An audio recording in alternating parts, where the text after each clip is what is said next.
So I'm Alex Stieda, S-T-I-E-D-A, Alex Stieda. I was the first North American to wear the yellow jersey at the Tour de France in 1986. It was the first year that I was professional, the second year that the 7-Eleven team was professional, and it was the first year at the Tour de France for us.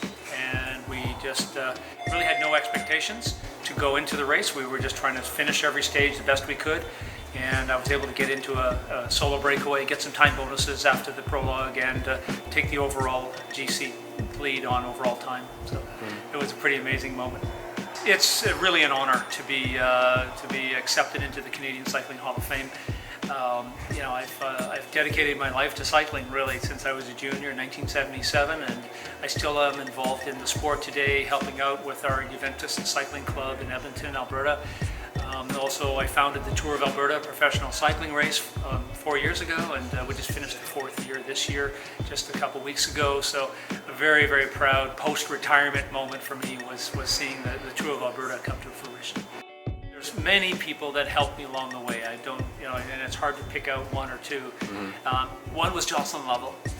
He was our mechanic at the Junior Worlds in 1979, and he came along as our mechanic, but he was also really a mentor for us, and he really kind of showed us how to be a really professional cyclist, even though we weren't professional at the time. Of course, we were juniors, and JL was just an amazing character. Another guy that I have to give kudos to is Marc Lamay, and he started the Tour de la Vie, and I raced that in 1978 and 1979. And Marc was always on the back of a motorbike, cheering us on when we were in the break and giving us, encouragement as we were racing. And I'll never forget Marc Lamay being, having that strong encouragement for us out on the road. Well, the Mattamy Velodrome is just an amazing facility. It's just a pleasure to ride on an indoor wooden track like I used to race on in Montreal at the velodrome that was built for the '76 Olympics, and we used to do the national championships there. Now we have a facility here that's purpose-built for cycling, and it's just going to do a lot for Canadian cycling in general to help promote the sport, make sure that we get the youth involved in the sport at an early age so they discover cycling before they get distracted by all these other sports too. So give cycling a chance to grow.